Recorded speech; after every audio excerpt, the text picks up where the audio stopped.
ومن آياته أن خلق لكم اعوذ باللہ من الشیطان الرجیم بسم اللہ الرحمن الرحیم نحمدہ ونصلی علی رسولہ الکریم ان ربی رحیم ودود اللہ یؤید بنصرہ من یشاء لا الہ الا هو العزیز الحکیم اللہم مالک الملک تؤتی الملک من تشاء وتنزع الملک ممن تشاء وتعز من تشاء وتذل من تشاء بیدک الخیر انک علی کل شیء قدیر۔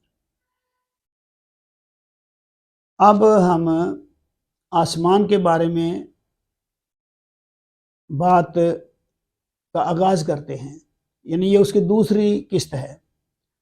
پہلی قسط کا مطالعہ ضرور کریں کیونکہ اس کے بغیر آپ کو مطلوبہ نتائج حاصل نہیں ہو سکیں گے۔ تو اب ہم آسمان کے بارے میں کہ آسمان میں کیا ہے، آسمان کیا چیز ہے، یہ اس دوسری قسط کا آغاز کر رہے ہیں۔ برجوں والا آسمان، برج قلعے کو کہتے ہیں، اور اللہ کریم فرماتے ہیں وَلَقَدْ جَعَلْنَا فِي السَّمَاءِ بُرُوجًا وَزَيَّنَّاهَا لِلنَّاظِرِينَ، آخر تک یہ جائے گی۔ یہ دو آیات ہیں، یعنی یہ آیات ہیں سورۃ الحجر کی 16 تا 18، 16 to 18۔ ان کا ترجمہ ہے اور بے شک بنائے ہم نے آسمان میں بہت سے برج اور انہیں دیکھنے والوں کے لیے آراستہ کر دیا ہے، یعنی ان کو خوبصورت بنا دیا ہے دیکھنے والوں کے لیے، اور محفوظ کر دیا ہے ہم نے انہیں ہر شیطان مردود سے، مگر یہ کہ کوئی چوری چھپے سننے کی کوشش کرے تب پیچھا کرتا ہے اس کا ایک روشن شعلہ، یعنی جسے شہاب ثاقب کہتے ہیں، یا ہم جسے پہلی قسط میں میٹیورائٹس کا نام دے چکے ہیں، وہی شہاب ثاقب ہیں۔